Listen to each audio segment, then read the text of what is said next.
এই যে দুষ্টু কোকিল চাচা, আপনি তো আমাদের দেশে যত নায়ক নায়িকা আছে এগুলো সবার ফিল্ম মাইরা দিচ্ছেন।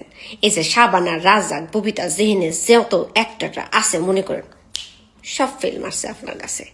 এই যে মনে করেন আপনি যে 26 তারিখ লইয়া যে নাটক শুরু করছেন, যে আপনি 2 দিনের একটা কর্মসূচি লইছেন, চাচা আপনি কি এটা বুঝা কইতাছুন নাকি আমগুলোকে একটু অভিনয় খেলতাছুন? আপনি মনে করেন আমগো দেশের বাংলার মাটিতে, এই মাটিতে বৈশা আপনি পাকিস্তানি দিবস সেলিব্রেট করেন, আর আপনি এই মানুষ 26 তারিখে আপনি কি তা করবেন? শহীদ মিনারে গিয়া শ্রদ্ধা জানাইবেন? চাচা আপনি এই ডসটা কারে দিতাছুন? আমাকে তো দিতে পারবেন না চাচা।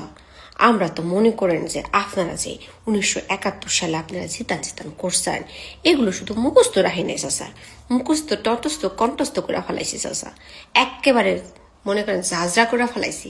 মৃত্যুর আগ পর্যন্ত আপনারে মনে করেন এই বাংলাদেশের মানুষ জিন্দিগিতে ক্ষমা করবো না চাচা।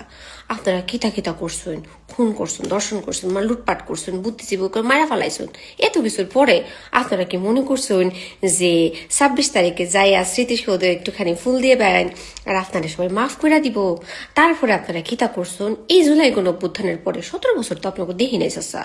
জুলাই গণঅভ্যুত্থানের পরে আপনারা আমগো দেশে বইয়া পাকিস্তানি দিবস পালন করছেন, এরপরে আপনারা এখন আবার নতুন নাটক শুরু করছেন।